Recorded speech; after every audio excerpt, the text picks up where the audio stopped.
That's ISO?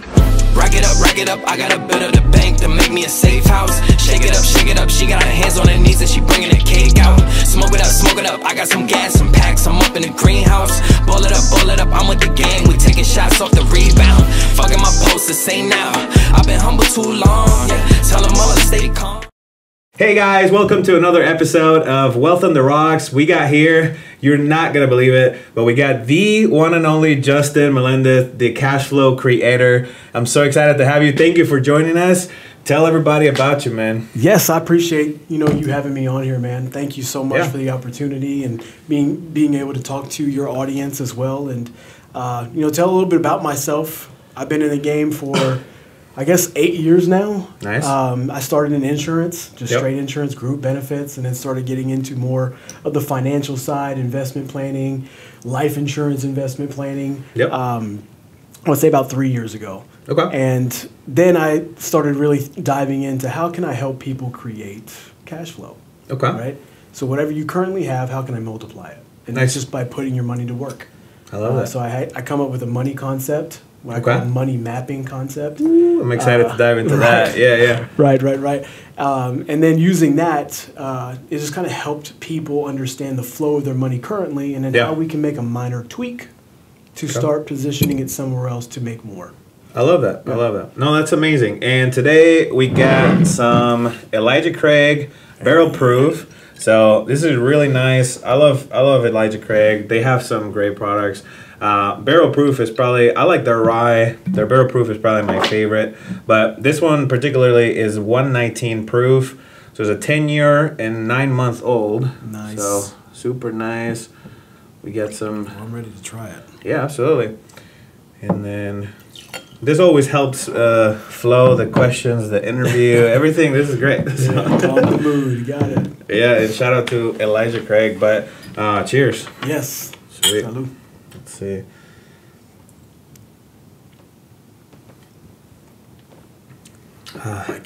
That's very nice. Yes. Okay, so cash flow creator, I feel like a lot of people watching this are probably at different stages in life, I'm guessing, right? Like people that are just starting out on their journeys of creating cash flow, right? And people that maybe have gotten success for a little bit, maybe they had to restart, maybe there's people that are more successful. Walk us through a little bit of, before we get into the nitty-gritty of that, a little bit of your background too. I know you're a father. Like, tell us a little bit more about you. Like, So I'm originally from New York City. Okay. I wouldn't say I am born and bred there. Yeah. I was born, but not bred. Okay. So I ended up moving at 11 years old to a little town called Salem, Kentucky. Okay, very different. Very different. Yeah. A huge culture shock for me as a kid. Yeah. But my mom thought it was the best move. We had a little bit of family there. She loved it, and we decided to move. So I kind of spent the majority of my life in Kentucky. Nice. And as growing up, I ended up getting a basketball scholarship. Nice. I played in high school, got a basketball scholarship, and then I was young and dumb, made some bad choices grade-wise. Basketball season was over, and I was like, I'm not going back to class. Okay. Well, I ended up losing my scholarship because of this. Oh, no. Right. Yep. And the last resort was the military. Okay. So I had a family friend that was a recruiter for the Kentucky Army National Guard. Okay. And he talked me into it. I had two other friends that joined as well. All three of us went together. Okay. Nice. And I've been in for 16 years now. Man. I can't believe it's been that long. Shout out to all the veterans, by the way. Come on. Absolutely. And, I've learned a lot of lessons during that time. Yeah. It gave me the discipline to be an entrepreneur. Yeah. It gave me the confidence to be an entrepreneur. And, I've spent the majority of my life mostly military base. Okay. I did a lot of little side-end things here. Sure. Here and there. I like a firearms instructor. I was part of what you would call a SARTS team for the Kentucky Army National Guard. I don't know what that is. So it's a small arms readiness training team or section. And what we did is we would teach, young soldiers on close quarter combat. Okay. We teach them how to properly clear a room and how to properly engage with their weapons, secondary, primary, things like that. And I loved it. Yeah. But at the time, it was taking about 6 months out of the year from me or from my family. Sure. So I had to calm down a little bit and figure out something else. Got it. And that's kind of when I decided to make the jump. Yeah. Doing something more entrepreneurship, building my own kind of empire, and I got into insurance. Yeah. Aflac. I'm sure everyone's seen the duck. Yeah. That's classic. Right? Yes. Did that for a while. Yeah. I was a district sale coordinator in Kentucky. I was a district sale coordinator here in Nashville. Nice. And then here recently, I decided to go all in with my concept. Okay. And teaching people on how money actually works. Yeah. And it's been a passion for me because growing up, I didn't have that kind of teaching. Sure. I grew up in poverty. I had a mother that knew how to make money, but she didn't know how to save it or invest it. Sure. Then I left this out. I was adopted at 14. Yeah. But my stepmother at the time, she knew how to save money. Yeah. Right. But there was never the investment side of it. Sure. Never got that. Yeah. So 17 years old, getting a $20,000 bonus, I blew all the money. So it ended up being just this financial roller coaster over and over and over again. But I knew I was really good at making money. Right. I had to get good at how to make money work for me. Yeah. Right. So COVID is what really set that up for me. It gave me the amount of time to think about it, because obviously being 1099 independent contractor with insurance, at that time nothing was happening. Yeah. So that means my income stopped. Right. Now I had a little bit of renewals coming in, and that was great. That helped. Yeah. But I also had to figure out how to make more money, and that was when I learned how to position it to make money for me. Yeah. And now it's what I love, teaching other people.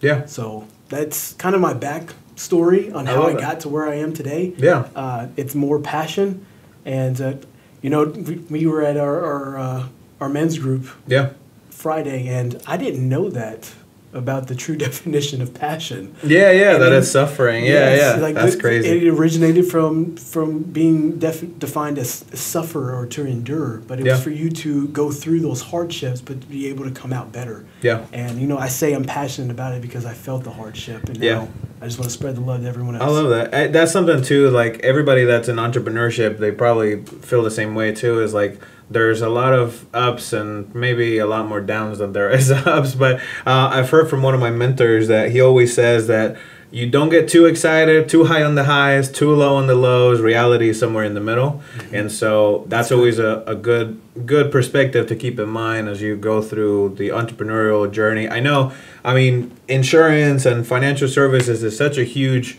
It provides such a huge opportunity to a lot of people, and we can kind of talk a little bit about that. I know there's multiple companies. There are many people doing great work. How do you see the state of kind of that financial services industry right now? I know everything, like you and I are in the same industry, right? Before, a lot of it used to be in person, and people had offices. You go there, and sort of everything after COVID, right? People had to have a mind shift and change their business overnight into a remote sort of strategy. And I feel like that's almost like, in our business side at least, it's helped tremendously to be able to train more people faster and to help more families, which is the end goal. But I'm curious how you see kind of the financial picture. I 100% agree with you, especially for what we do, right? It makes it so easy to not just be in your area where you can contact and connect with someone that's in another state. Like I have clients in Cali, I have clients in Miami, clients in Jersey, right? So I can just jump on a Zoom call and I can help my clients out just through technology. And obviously it's been around for a while, but COVID gave us the opportunity to be like, all right, now we have to use this. It forced us to use it. Absolutely. And then when we were forced to use it and we come back out and we were free again, we were like, we want to keep doing this. We're not going back to that. We don't want to go back to that, right? So I see that it still kind of picking up, and it being more and more more technological based and more virtual based. But I still think there's people out there that like that personal touch too. And if I give them an opportunity, if I'm close, I will come to you. I will do that in person. Right. But I will say, like some of my bigger clients, I'm gonna jump on a plane and I'm gonna fly. Sure. To go see them. Yeah, yeah. Right? It makes it more special too. Obviously, if you're talking, I feel like I agree totally. Like if you have some individuals or like some higher net worth like opportunities or things like that, it's definitely worth the expenditure, right? Like going out and doing all that. I feel like it makes it special too. Even as you work in a team environment and you're working with other individuals, that you're always seeing each other on a Zoom. At least for us anyway, we're like always on the Zoom. And then whenever you get to do an in-person event, it's like this whole like experience, and it's so exciting, and everybody's like, excited to see everybody from the chest down, And so it makes it a little bit more special too, It does. It does. And I've always been very personable. Like I always love the face-to-face contact. Yeah. I still prefer it, but I'm still really good virtually too. Sure. There's just you have that extra tool to use. Yeah. I don't 100% depend on just doing that. Right. I have some colleagues and some mentors that's all they do is virtual. Yeah. That is it. Yeah. But they're more. I'm an extrovert, so I like that human connection. Yeah. They're more introvert. Sure. So being behind the screen and being able to provide that same service for them, it's comfortable for them, so it makes sense. Yeah, it works out. Right? Yeah, as long as it's helping people. Yeah, no, that's amazing. All right, so people want to know. People want to know this cash flow creating system. Maybe all the details, trademark it before it's too late. What's the move? Yeah. So it was very simple, actually. Yeah. So I was just kind of showing the constant flow of someone's money. Right? Sure.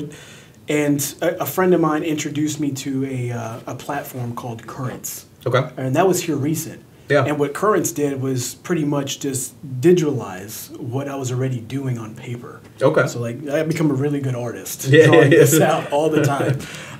But now it being on a platform in the palm of your hand on an app, right? Sure. We were able to do the same thing on there. Yeah. Obviously, I said that the platform is Currents. I don't get paid for saying Currents, so don't don't think I do. But what it's doing is creating a controller of your money. So you're implementing a money management tool or a money management system. Okay. Right? So what happens is that everyone manually saves, but we unconsciously consume. Yeah. Right? Sure. So we have a paycheck. Right. The paycheck goes into the checking account. Mm-hmm. The checking account pays for the current lifestyle expenses, and whatever's left over, we put it in savings. Sure. Right? And if we want something, because we see it, we Right. take it from savings back to checking, Yep. and this happens over and over and over again. Mm-hmm. So I wanted to know inflows, I wanted to know outflows, and I wanted to see what the difference was. And then based off of that difference, then I'm telling you, all right, this is the money that we have to play with. Right. All right? So what Currents did was create a reservoir. So it's as the money is coming in from the paycheck, it's being deposited into the reservoir first, which acts as a savings account. So what we did, we just switched. Okay. Instead of checking first, we went to savings first. Okay. And then from the savings account, now you're going to allocate what you need to live currently on a monthly basis to your checking account. Okay. Whatever's left over, now that is being either going towards debt. Sure. So I'll help individuals that have a large credit card debt, and we'll start paying off chunks there. Right. So I'll build up emergency funds. Yeah. We get the emergency fund built, and then whatever starts building on top of that, that's where we're going to start redirecting what I call cash flow engines. Right. And this is the cash flow part of me. Right. And which is beautiful for us because what we specialize in is life insurance investment planning. Right. Right. And that is the number one tool that I use to start it, to kick everything off. Right. Right. I believe that permanent life insurance is the supercharger to everything else. Yeah. Right. So for me, I may be considered a financial advisor. Sure. But I don't like that term because I'm not advising you on what you currently have. Sure. I'm guiding you on to build more. The future, yeah. Yes, the future, to build it more. And as a financial advisor, they're more about accumulation, which over time. I'm more about acceleration now. Yeah. And then we use the acceleration to put towards your accumulation later. I love that. I love that. Yeah, and it's kind of an interesting thing too, because like, are you securities licensed? Yeah, I'm in the process now. You get it. Okay. Getting my Series 63. Yeah, it's interesting too, because like, I feel like, and we talk about this on our industry quite a bit, but there's a little bit of a bias in the financial industry, right? Depending on which side of the market you're in, there's people that work in securities, people that work in insurance, people that work in banking, all these different sides. And I feel like wherever the paycheck is coming, that's where the best product is, right? So, not really, but you know, essentially, I love what you said, because you know, people unconsciously spend money that they don't have, and credit cards are one of the things. Like I see this every time when we meet with clients, is like they see the money there, and it's like, oh yeah, it's there, I can spend it, but it's really not, because you're not, like, that's money that's over the limit, that, you know. Right. And having credit cards is good to build credit and to work on things, right, and to leverage. But like you said, having some cash flow engines, it's huge to be able to grow your long-term wealth. And we can talk a little bit about that too, because, you know, between the security side and the insurance side, I mean, let's talk through some things. Like, what are some of the main things you see out there that people use as far as like cash accumulation vehicles or things like that? Yeah, I can definitely tap into that a little bit. But you know, before I say that, there's 3 things I always guide my clients through. Yeah. So I talk about the rule of 72. Yep. The rule of 72 tells us how quick our money's going to double. That's right. And it give you all an example. You're going to take 72, and let's say you're making 9% interest. 72 divided by 9 is 8. So every 8 years, your money will double. That's how the rule of 72 works. The other thing is accessibility. So once I put my money here, how much access do I have to it? Am I going to be penalized if I touch it? Right? Am I going to be taxed if I touch it early? Yep. Right? So I'm always looking at that. And that kind of segues into my third, which is taxes. Yep. Am I going to be taxed on accumulation, and am I going to be taxed on distribution? That's right. Right? So if I can check all 3 of those boxes, that kind of gives me a good spotlight to where I want to start. Right. Right? And what I tell people is, if you feel like you make all this money, but there's nothing to show for it, Yep. it's because you're not keeping up with inflation. Right. That's the biggest thing. Inflation is the financial ninja assassin.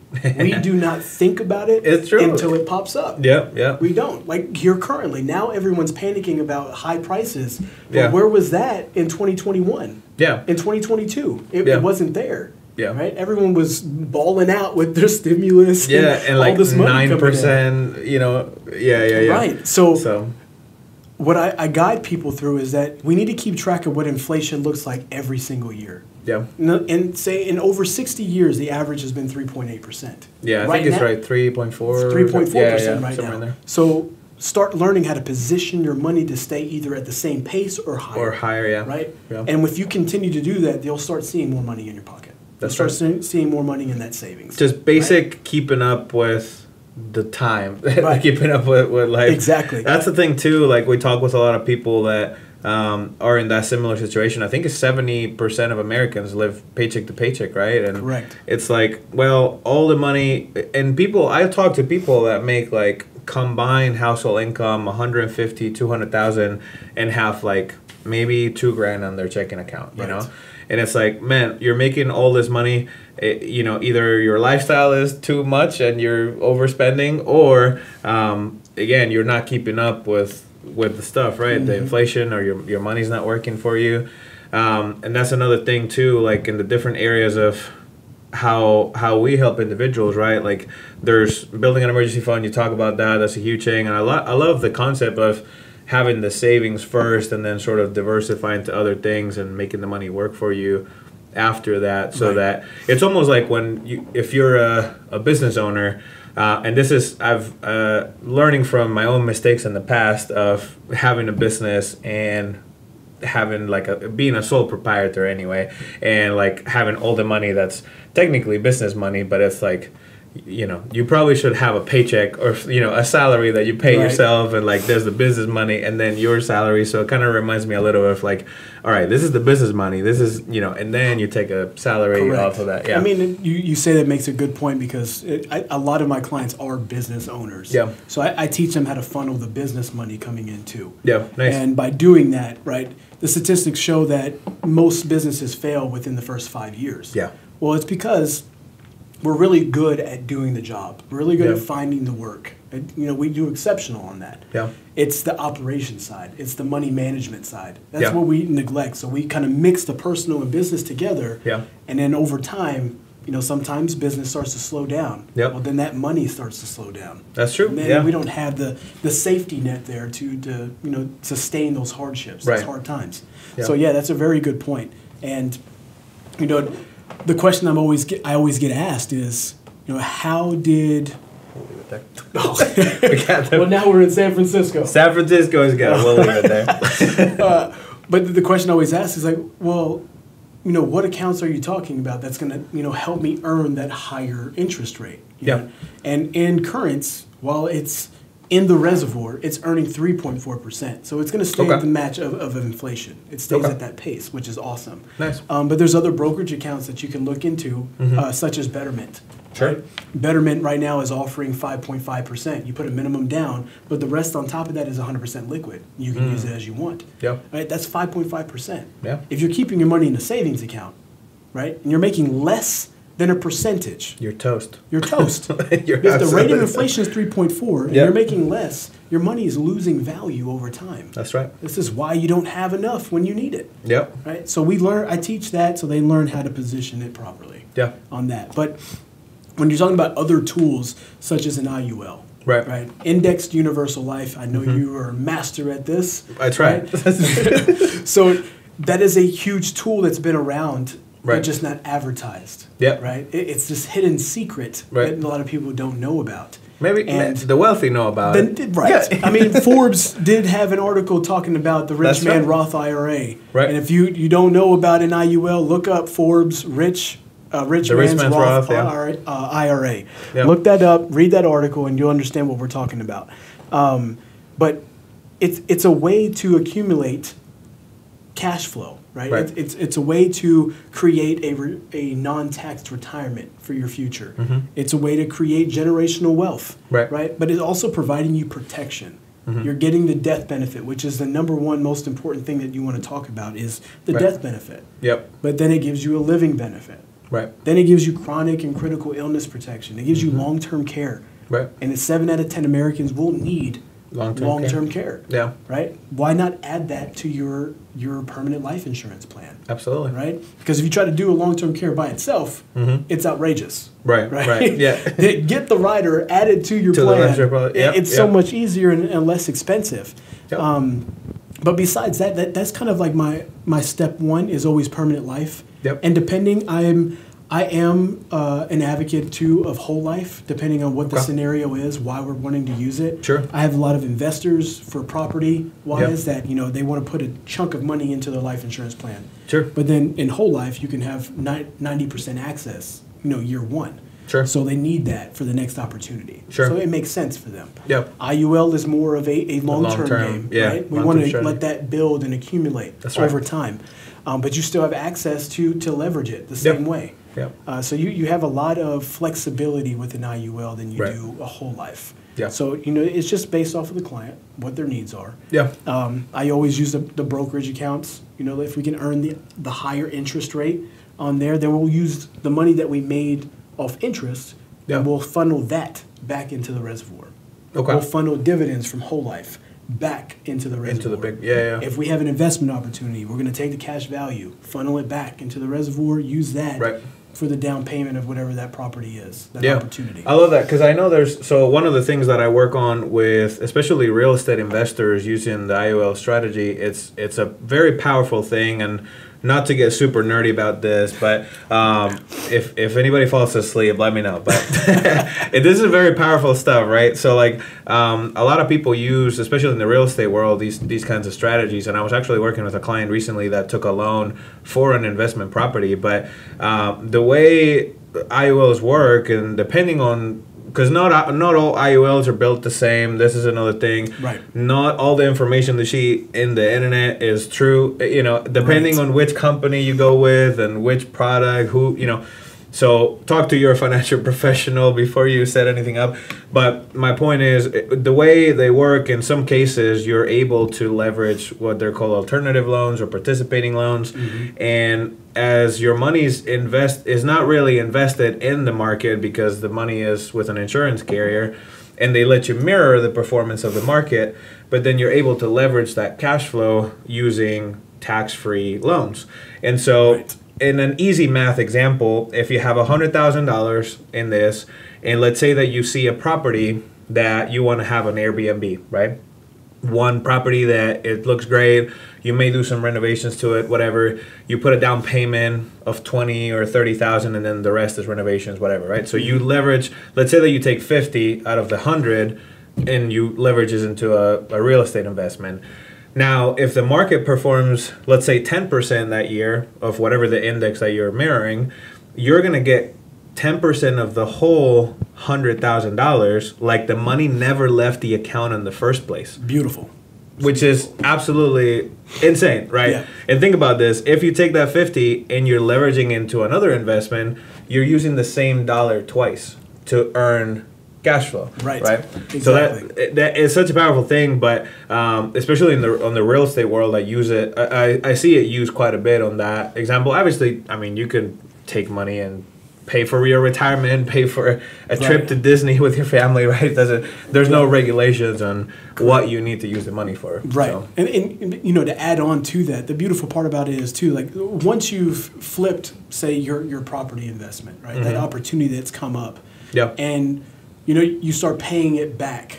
You know, you're paying the money back to yourself. Sure. Right? And that interest that's on there, which is what, 2.75, sometimes it's less than that. Sure. You're paying the interest to yourself. Yeah. Now, think about how many bank loans could you get for that interest rate? Yeah. Right? Yeah. And then at that point, you're paying it back to them, not to yourself. Yeah, and if the market is doing positive, if they're charging you, let's say, even if they were charging you 5%, and then the market is making 10, you're actually only getting credited 5% on that amount, but you're not paying interest. Correct. So it's a very powerful tool. But yeah, do some research before you reach out to a financial professional about it before you.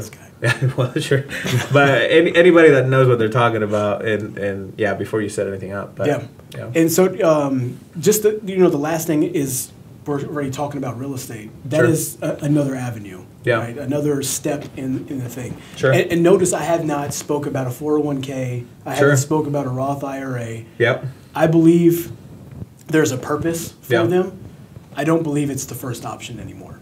Yeah. I believe that by us creating cash flow engines first, and then using what the passive income comes from those to now be put into the market, that makes a lot more sense to me. Yeah. And the reason being is because we hear it all the time that when the market goes down, your advisor is going to say, oh, it's okay, it's going to come back up. Yeah. You may have not lost money at that time. Sure. But you've lost time. Yeah. At that time. Which is a lot worse. Which is the same equivalent as money, because time is money. Right. Right. So if you're in your window, let's say you're in your 10 window, your 10-year window. You're 50 years old, you're about to retire in the next 10 years. Yeah. Okay. And a market crash happens in the middle of your 10-year. You're toast. You're going to have to work another 5 to 10 years just to break even. To even get back, to where you are. Just to break even. Yep. So that's what I'm talking about there. Why we are investing our income that we're getting here into these plans that's trapping our money, and then adding more time to our retirement. So the system is made for us to be state labor force for a long time. That's true. Right? Yeah. There's a reason why not over 95, this statistic is insane, over 95% of Americans do not retire with more than $1 million in their account. Wow. That is a huge percentage. Yep. And the reason being is because we are following a traditional system that no longer works. Yeah. Right? So I take a modern approach to your retirement plan more than a traditional. Traditional is part of it, but it's just not first option anymore. Right. So I'm just guiding people through that. At that point, when we get to step 3, step 4, then we're going to start looking at the market. Yeah. Now, I think, go ahead. No, what I was going to say too, step 1, when we're talking about life insurance investment planning, obviously we can't guarantee that. Right. So it is something that you do have to qualify for. Sure. And we're going to try to qualify you for as much as we can just to see what you qualify for. And then from there, we'll budget. Yeah. And if we can't qualify you for this, then that's when we go to step 2. We look at figure out a brokerage, different alternative. right? Yeah. Then we hit the market a little bit quicker. Sure. Because at that point, that's all you have. Right. But if there are other options to grow your money first, tax-free, like that's what I want to do for you. I love that. Yeah, and you mentioned about 401ks too. So for those of you that don't know, most people that have those type of retirement plans, right? Like, and Roths are even a little bit better than 401ks, but Ted Benna, I'm sure you probably know this. Ted Benna, we call him the father. They call him father of the 401k, right? Of the founder. He's one of the main ones that was lobbying for the legislation and everything else. But he even said in several interviews, I don't know if you've seen any of these, but saying that his creation was a monster. And so it really was intended, and I was reading some of this a few weeks ago, but the 401ks were actually intended to be a part of a 3-legged stool. And one was 401k, which is the employer's a benefit to the employer's a benefit, right? It's a tax benefit for the employee, right, to lower your income. And then the second part of that was pensions, and then the other part was Social Security. Right. And so if Social Security is planning to run out by 2036 or whatever they said, is more like social insecurity at this point. Right.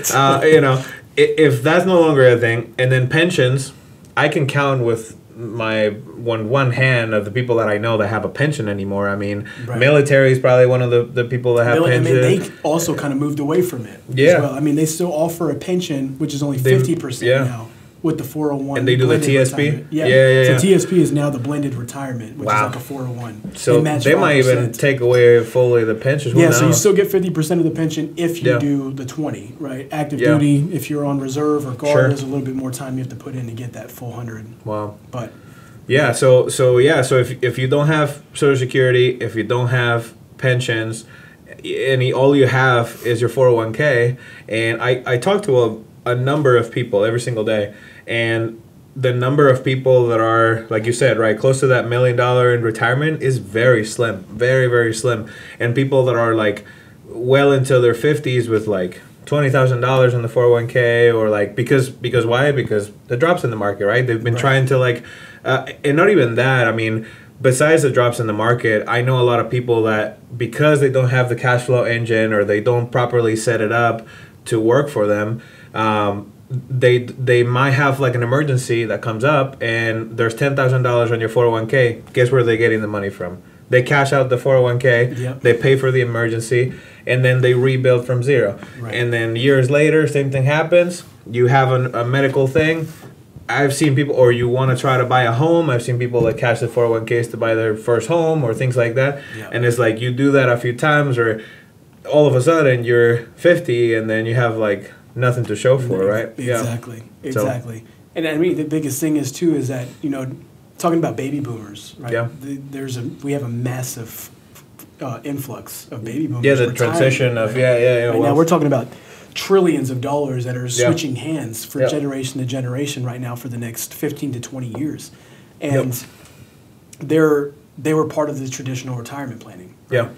But during that time, inflation was never a part of that. Right. Right. So while they're retiring or trying to retire, there was no outlook to say, all right, well, inflation is going to be astronomical, and it's going to cut time off of my retirement years. Yeah. Right. So to kind of put this into perspective, you have $1 million in your retirement plan, right? Say right now, and we're going to use the 4% rule. Sure. Right. So you're going to get 4% of your money every year. That's $40,000. $40,000, yeah. Right. No one's living. If you have a spouse, especially not 30 years in the future. No, you are penny pinching at that time. Right. Making $40,000 a year right now, depending on where you live. Okay. Sure. Granted, if you live in the woods in the middle of nowhere, you'll be fine. But if you live in Nashville, and you have that plan, it's not gonna work. California, not happening. Not working. So, even if you bumped it up to 6%, it's still not. It's running out. But your 100%. Money is running out quick. Yep. So let's say 4%. the life expectancy continues to increase. So that means at retirement age, you're saying at 60 or 59 and a half, Sure. you retire with $1 million, you're doing the 4% rule, right? You only have enough to live for the next 25 years. That's if inflation stays exactly where it's at today. Which is not gonna. Which is not, because statistically showing over historical time, it has continued to increase. Not to count all the taxes and the future, the trillions of dollars we have in debt. So not to scare anybody, but it's a real thing. But it's something to think about. It's, yeah. We neglect to talk about money and our finances because we're afraid of what that's going to sound like out loud. We understand what's going on in the bank account, right? But when we start talking about it, we get uncomfortable. Right. And it's okay to be uncomfortable about it because it needs to be talked about. Sure. Because what's going to happen if you keep neglecting to face this issue, you're going to be like the 95% statistic. Right. And, if you want to break out and be that 5% that's making it at that point in time, then you need to wake up and realize what's happening. Right. With inflation, with taxes. Things are increasing and your paycheck is not. Right. It's not keeping the pace. Yeah. So by positioning your money properly to stay above inflation, to earn that non-taxed benefit, that income for your retirement years, like it's huge. I love that. You need to do that. Yeah. So I'm sorry if you feel the passion coming out of me. No, it's perfect. It's perfect, man. I appreciate you sharing all this because we share a lot of the same values, and I'm curious to learn a little bit from you because you do a lot of work with business owners. And so, what are some of the strategies, maybe for business owners specifically, that you think, how does somebody that myself, self-employed or sole proprietor, I have a couple guys working with me, or middle to big size, all sizes business, what are some of the things that you recommend? So the first thing, the first question I ever ask when it comes to a business owner, do you have kids? Yeah. If you have kids, beautiful, right? Yeah. I have 2 daughters. I'm gonna explain my system and how I do this. So if you have kids, the day that they are born, you can hire them. Yeah. Right? You put them on payroll. For a baby too? For a baby. There's no limit. Year 0. Wow. Year 0. I need to hire my kids. You hire them within your business, right? Sure. And to justify why you're hiring them, social media is the biggest thing. If you're using social media, you're taking a picture with your family, put your business logo on there. All right? Now that's advertisement. Right. Now you can justify with the IRS whenever they say, hey, why are you paying a 0-year-old baby? Right. We're using it for advertisement. It's advertisement. And it's justified. That's incredible. Right? You can pay your child. Taking notes. You can pay your child $13,850. Right? Okay. That is the income, the standard income base before being taxed. Right? Yeah. So at that point, you're gonna max that out, $13,850 if you can, or anything less. Right.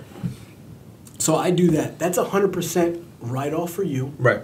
It's non-taxed for them. Okay. Right. And then I funnel that into their personal IULs. Nice. That's good. I built out a plan to max fund their plans that's worth $13,850 per year. Yeah. And I max it out. Okay. And then on top of that, if you want to do this, you can also open a Roth IRA for them. Yeah. And contribute another $6,000. $6,925. Yeah. Right, per year on that, which is 100% write off for you. Yeah. And tax. And it's money that you're keeping for you anyway. Exactly. So So you're looking at over $20,000 a year on a write off for just one kid that you hired. Yeah. You have multiple kids, times it by 2. Right. And you can pay them every single year until they're non-dependent on you, which is usually 24 or 25 years old. Wow. That's the year they graduate from college. Okay. Right. So you can do that for a while. For a while. That's hundreds of thousands of dollars that you could put. Yeah. So just basically showing the setup that I have for my kids, they'll have well over $1 million in their account. Yeah. By 25. That's crazy. That's banana. Right. How many parents they don't know that. Yeah. They don't know that. That's so valuable. It is. Yeah. It's a huge advantage to take advantage of. Yeah. So that is the number one thing I talk about. It's just business tax strategies, right? And I have a good person in my circle, a good friend of mine named Michael Manna. He's a tax strategist. Okay. And this is something that I was able to teach him, even as a tax strategist. Wow. Showing him we can do this and set it up. Yeah. And, he asked me a brilliant question. He was like, "Well, what if you pass? Who's going to continue funneling this? Right. Right? So the business. Sure. I've already thought ahead on this. Yeah. Right? So if that, God forbid, if that was to happen to me early, I have enough life insurance to pay up the plan. Right. So if that does happen to me, I have it based in my will and my trust that says this amount of money will buy up my daughter's plans. So you won't have to put in anything in a year. Okay. We can just buy it up and it's good to go. Okay. Right? Nice. So that is the way around Sure. that scenario. But yeah, that's the number one thing I talk about. And then obviously because I come from a benefit, employee benefit insurance kind of Sure. world, we look at other like short-term disability, wage protection plans, things like that. Sure. But the biggest tax strategy is implementing that structure. Yeah, with your kids. Because That's amazing. You're funneling free money essentially into a plan that's growing tax-free. I love that. That's incredible. And then I know there's a lot with the insurance side of the house too, because I know we do a lot of executive bonus plans. I know corporations use this quite a bit because, you talk about your high-level C-suite executives at companies, right? They may be maxing out their 401k plans or whatever they're doing because, again, it's a write-off or whatever. It's a tax benefit for them.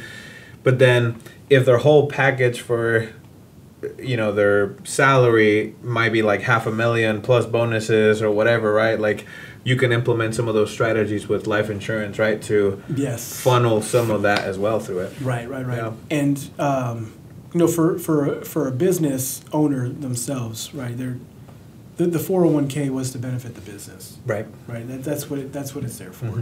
To help on taxes.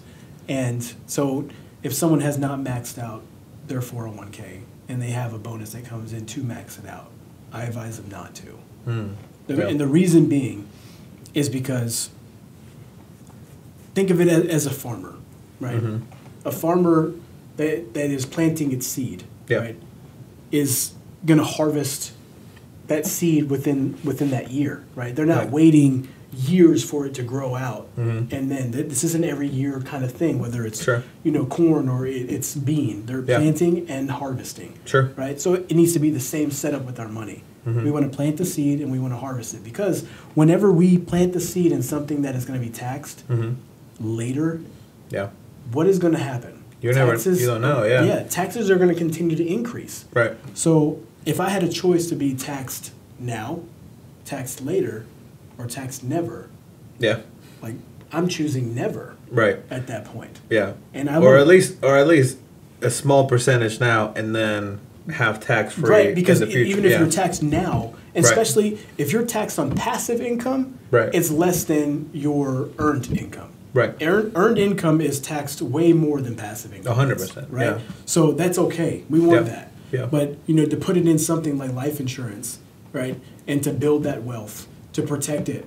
Yeah. Like I'm going to use that every single time. Yeah. I don't want to pay taxes on that later. I'll pay taxes a little bit now, but if there's a way I don't have to, then I'm going to take advantage of it. And if the millionaires and the billionaires, the ultra wealthy individuals are taking advantage of this system, like why can't we?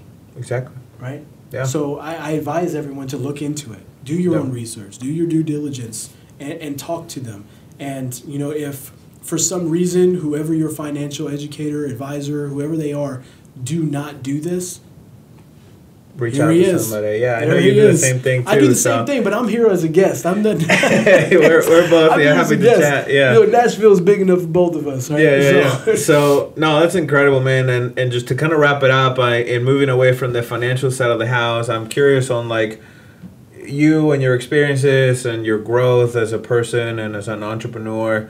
What are some of the things that you're working on currently? Like, it could be whatever, spiritually, leadership development, What are some of the stuff that you can help some individuals out there? I know a lot of people are trying to hustle, trying to get out there, do their thing. And personal development is a huge thing of that, right? I am a huge advocate on personal development. You need to invest in yourself first. Yeah. And I know that society tells us that's a selfish point of view, but if you do it for the rest of your life, yes, it's selfish. Okay. If you're doing it temporarily to better yourself for others, then it has a different perspective. Yeah. Right. So I'm big on personal development because I know that if I can continue to grow myself, I can continue to help others. Right. And the beautiful part about what we do is that we get to help, people as much as we possibly can on a huge topic that is probably the number one dilemma in the world. Right. Right. And we get paid for it. Right. Right. And because we get paid for it, that allows us to put more money towards ourselves and to be able to help more people. Exactly. Right. Yeah. So it's this constant flow of being other-centered in a sense. Yeah. And I love it. So I would say to invest in yourself, build the knowledge, continue to educate yourself, and learn more. The moment that we stop learning is the moment that we're dying. Absolutely. Right. Who's some of your mentors, like some books or personal mentors that you look up to outside of the financial world, like anybody that you look up on the personal development space? Personal development, and I'm probably going to get some backlash on this. But I am a big fan of Grant Cardone. Yeah, I love Grant Cardone. Just with Grant's kind of whole story, the journey. Yeah. Right? The constant grind. The charisma. The charisma. Yeah. Like, he didn't let the system bully him. Right. He continued to push and get through all of those triumphs and he made it by doing that. And obviously he's built something massive now, and no one would really take the time to understand the story behind it. All they're going to see is the glory and the end result. But the journey, I think, is more beautiful than what he has now. Yeah. So he was one that I've looked up to. Yeah.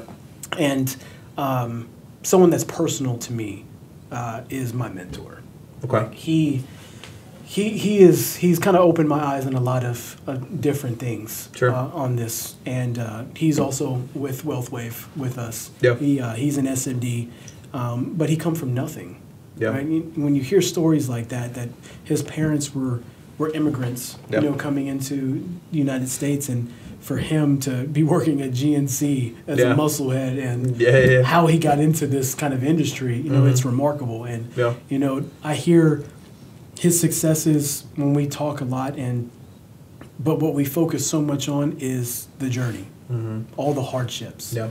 And I've been to several 10X Growth Cons. Oh, nice. And I met the most humbling people there. Yeah. To ask them, for me, I've always wanted to know the story. Like, I understand there's good, but I want to know the bad. I want to know the hardships. I want to know the obstacles. I want to know how you overcome them. Right. Because for me, I feel like I'm just starting. I'm at the beginning of this. Sure. Right. I'm not at that level yet. So I need to be well prepared and aware of what's to come. Yeah. Because as an entrepreneur, we know that those hard days are going to come. Yeah. It's part of the business. Absolutely. It is. And being well equipped and ready for it, taking more of a proactive approach is key to this. Yeah. So I would say, like, my mentor, Grant Cardone, was a big one. And my mom and my stepmom, man. I've read a lot of books, but I wouldn't say one that stuck out to me that is just someone I worship in a sense. Sure. But I'm religious as well. Yeah. God is... Nothing like the Bible. Yeah. He has guided me through my entire life. So I believe that there's a purpose for me because I've been through a lot that I probably should have made it through. And because I'm here today, I'm going to use the opportunity. I love that. Right? But yeah, I would say those are my biggest ones. That's amazing. No, I think that's great. And like you said, obviously, it's not selfish if you're showing up for your family better, if you're growing your financial situation, right? Your family is getting better, your fitness. I mean, there's all sorts of areas in the personal development space, right, that can help with your mindset, and that's the only thing you can control. I mean, you can have the same situation happen to two different people and they react in two different ways. Right. One is happy, one is like not. So it's all about how life happens for us and not to us, right? You're taking those chances and making the best out of it. And man, it's been a pleasure to having you here. Any final words? Anything else you want to share? Man, if for the ones listening, obviously we've talked a lot about life insurance investment planning. But if that's something you're looking into, I encourage it. But don't get trapped into the system mentality of a traditional way to retire. Do not plan for $1 million retirement plan, because right now, at our age, when we are able to retire, we need a minimum of $3 million. At least, yeah. At least. Yeah. So, get a little bit more educated on how money works, how your money's flowing. Yep. And start to position it in ways to better your life for you, your family, friends, whatever it may be. Yep. And if you can learn a little bit, then you can teach a little bit.